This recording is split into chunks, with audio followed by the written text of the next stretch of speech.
अस्सलाम वालेकुम स्टूडेंट्स। आज हम लोग क्लास 7 की मैथ का चैप्टर नंबर 6 स्टार्ट करेंगे, जिसमें हम लोग लीनियर इक्वेशंस और लीनियर ग्राफ के बारे में पढ़ेंगे। ठीक है, सो इसी से रिलेटेड हम इसकी फ़र्स्ट एक्सरसाइज जो है वो सॉल्व करेंगे आज। और हमारा जो पहला क्वेश्चन है that is simplify each of the following expression. तो इसका पहला पार्ट हम सॉल्व करते हैं और देखते हैं कि ये कैसे सॉल्व होगा। सो ये है हमारे पास फर्स्ट क्वेश्चन हमारा एक्सरसाइज 6A का। तो सबसे पहले आप लोगों ने क्वेश्चन देखना है कि ये देखें, ये हमारे पास x की वैल्यू है, ये हमारे पास x की वैल्यू है, ये y की वैल्यू है, ये y की वैल्यू है। सो जो x वाली वैल्यूज़ हैं उसको हमने एक साइड पे करना है और जो y वाली हैं उसको हमने एक साइड पे करना है। अब जैसे ये पहले x वाली ही लिखी है तो मैं इसको एज इट इज़ उतारूँगी। दूसरी x वाली ये है और इसके साथ साइन क्या है, माइनस का। सो मैं यही साइन यहाँ लगाऊंगी, -1/6x। ये हमने x की वैल्यू अलग कर ली। फिर अब पहले y की वैल्यू का साइन क्या है, प्लस 1/5y माइनस 1/10y। उसके बाद अब देखो सिर्फ हमने x वाली को पहले सॉल्व करना है। ये अगर 6 है तो यहाँ पे हमने बेस सेम लेके आनी है। तो सेम लाने के लिए अगर 6 के टेबल में 4 नहीं आता, 4 के टेबल में 6 नहीं आता, तो हम इनको या तो फिर एलसीएम से भी कर सकते हैं। अगर मैं इजी तरीका बताऊँ तो हम या तो फिर 6 को 4 से मल्टीप्लाई करवा देते हैं और 4 को 6 से मल्टीप्लाई करवा देते हैं, तो हमारी बेस सेम बन जाएगी। जिसको नीचे मल्टीप्लाई करवाना है उसी को आपने ऊपर भी मल्टीप्लाई करवाना है। मैंने ऐसा क्यों किया, क्योंकि 4 6 ज़ार 24, 6 4 ज़ार 24, मुझे बेस सेम लेके आनी है ताकि मैं इसको एक दफ़ा लिखूँ। ठीक है, तो इसलिए मैंने आपस में उनको मल्टीप्लाई करवाया। अगर आप यहाँ देखो कि 5 के टेबल में 10 तो आता है, मतलब मैं 5 को 10 बना सकती हूँ। जिसको आप बना सकते हो तो फिर जो बड़ी वैल्यू है उसको आपने नहीं छेड़ना। अब जैसे यहाँ पे था कि 6 के टेबल में 4 नहीं आता, 4 के टेबल में 6 नहीं आता, तो मैं अब दोनों को आपस में मल्टीप्लाई करवाऊंगी। यहाँ पे देखो 5 के टेबल में 10 आता है तो मैं 10 को नहीं छेड़ूंगी, अभी अभी मैं सिर्फ 5 को 10 बनाऊंगी ताकि इसकी भी बेस सेम आ जाए। तो 5 के टेबल में 10 कहाँ आता है, 5 2 ज़ार 10 होता है। जहाँ नीचे मल्टीप्लाई करवा रही हूँ उसी को ऊपर करवाऊंगी। तो फिर यहाँ पे भी 10, यहाँ पे भी 10, बेस सेम आ रही है, तो इस वजह से हमने सिर्फ बेस सेम लाने के लिए ये सारा कुछ करना है। नेक्स्ट स्टेप है, इसको मल्टीप्लाई करवाएंगे। 6 1 ज़ार 6, 4 6 ज़ार 24 एक्स, माइनस 1 4 ज़ार 4, 6 4 ज़ार 24 एक्स। अब आप देखें इसकी बेस बिल्कुल सेम आ गया, तो अब हमारा सोल्यूशन आगे ईजी होगा। प्लस 2 1 ज़ार 2, 2 5 ज़ार 10y माइनस 1/10y। अब हम लोग इसका ये कर सकते हैं कि हम जो सेम है बेस उसको एक दफ़ा लिख सकते हैं। तो अब हम ऐसे लिखेंगे कि 6 - 4 24 एक्स प्लस 2 - y 10y। ठीक है, अब इसको हम माइनस करते हैं। 6 में से हम 4 निकालेंगे, क्या आएगा हमारे पास, 2 डिवाइडेड बाई 24x प्लस 2 में से 1 निकाले, हमारे पास आए 1/10y। अब अगर यहाँ पे कटिंग हो रही है तो हम कटिंग करेंगे। 2 1 ज़ार 2, 2 1 ज़ार 2 एंड 2 2 ज़ार 4। सो यहाँ पे हमारे पास x की value I 1/12 x plus 1/10y is your answer. आगे सॉल्व क्यों नहीं हो सकता, क्योंकि ये x की वैल्यू है, ये y की है, तो वो कभी भी आपस में प्लस माइनस नहीं होगी। ठीक है, तो ये क्वेश्चंस ऐसे करने हैं। सबसे पहले हमने बेस सेम लानी है। जब हमारी बेस सेम अगर उस टेबल में वो आती है वैल्यू, तो बड़ी वैल्यू को नहीं छेड़ना, छोटी को वो बनाने की कोशिश करेंगे। अगर दोनों ही नहीं आती तो उनको आपस में मल्टीप्लाई करवाएंगे और जिससे नीचे मल्टीप्लाई कर रहे हैं उसी से हम ऊपर भी मल्टीप्लाई करवाएंगे। तो जो 2 दफ़ा है उसको फिर हम एक दफ़ा लिखेंगे और ऊपर वाली वैल्यूज़ आपस में जो प्लस या माइनस हो रही हैं वो करेंगे। और फिर कटिंग हो रही है तो करेंगे, नहीं तो फिर हमारा आंसर वहाँ पे ही स्टॉप हो जाएगा। एक मेथड ये भी है, और आप इसको ऐसे भी कर सकते हो कि आप इसका एलसीएम भी ले सकते हो।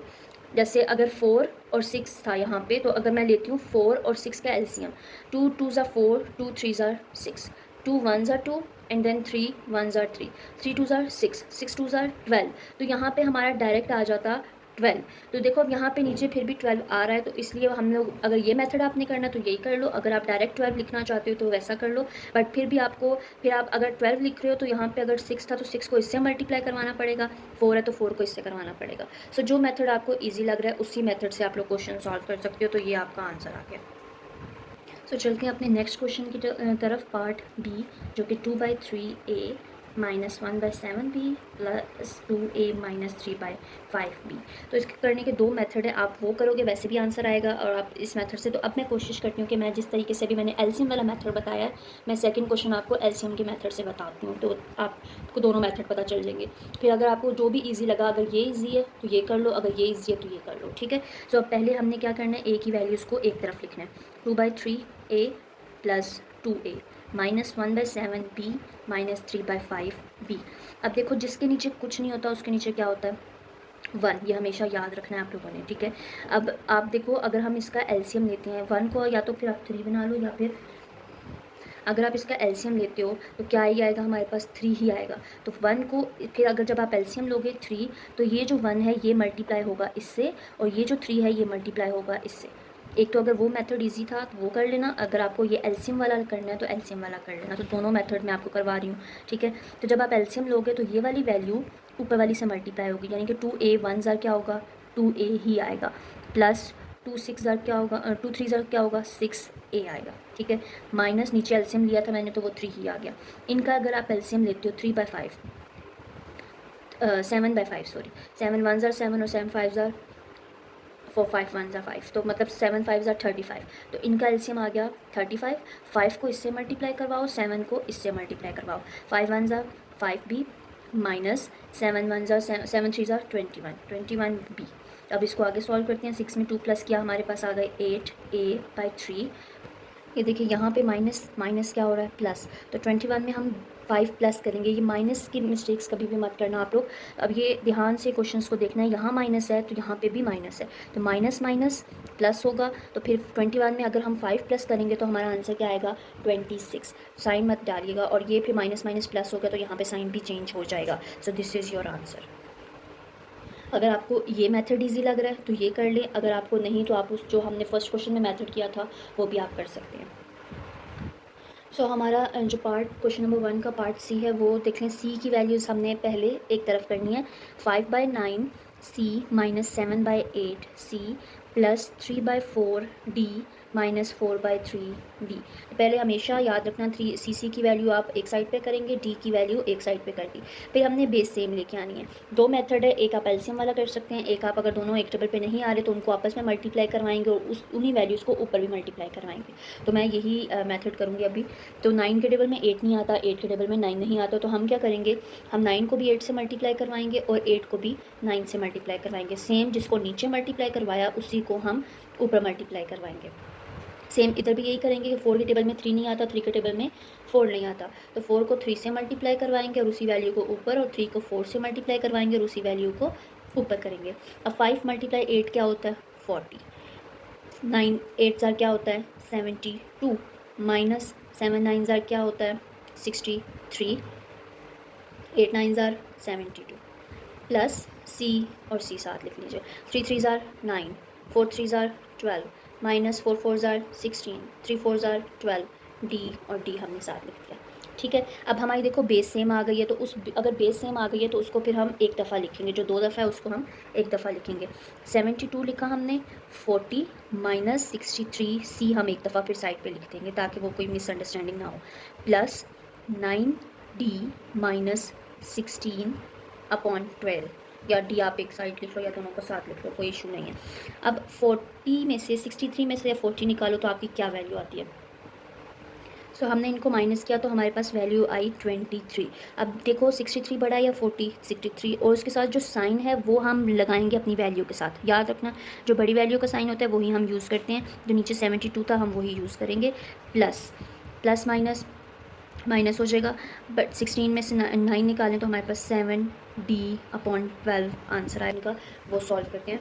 2f minus 5/3h plus 4/9/4 k minus 1/2 f minus 28/5 k plus 5/4h। तो सेम पहले f है तो पहले f वाली जो वैल्यू है उसको एक तरफ कर लेंगे। 2f minus 1/2f minus 5/3h plus 5/4h plus 9/4k minus 28/5k। सो ये हमने वैल्यूज़ को पुट कर लिया। अब जिसके नीचे कुछ नहीं होता उसके नीचे 1 होगा। सो यहाँ पे 2 है तो यहाँ पे भी हमें क्या बनाना है, 2 बनाना है। तो 1 को किससे मल्टीप्लाई करेंगे, 2 आएगा, 1 × 2, जिसको नीचे कर रहे हैं उसी को भी हम ऊपर मल्टीप्लाई करवाएंगे। सेम इनका भी 4 के टेबल में 3, 3 के टेबल में 4 नहीं आता तो इनको आपस में मल्टीप्लाई करवाएंगे। जिस वैल्यू को नीचे मल्टीप्लाई करवा रहे हैं उसी वैल्यू को हम ऊपर भी मल्टीप्लाई करवाएंगे।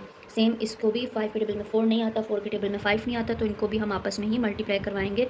जिसको नीचे मल्टीप्लाई करवाएंगे उसको ऊपर मल्टीप्लाई करवाएंगे। 2 2 ज़ा 4f, 2 1 ज़ा 2, minus 1/2 F minus 5 4s are 20, 3 4s are 12 plus 5 3s are 15 upon 12 H plus 9 5s are 45 ना 4 5s are 20 minus 84 4s are, इसको करके देखते हैं। सो 28 को मल्टीप्लाई हमने 4 किया तो हमारे पास 112 अपॉन 20 के आ गया।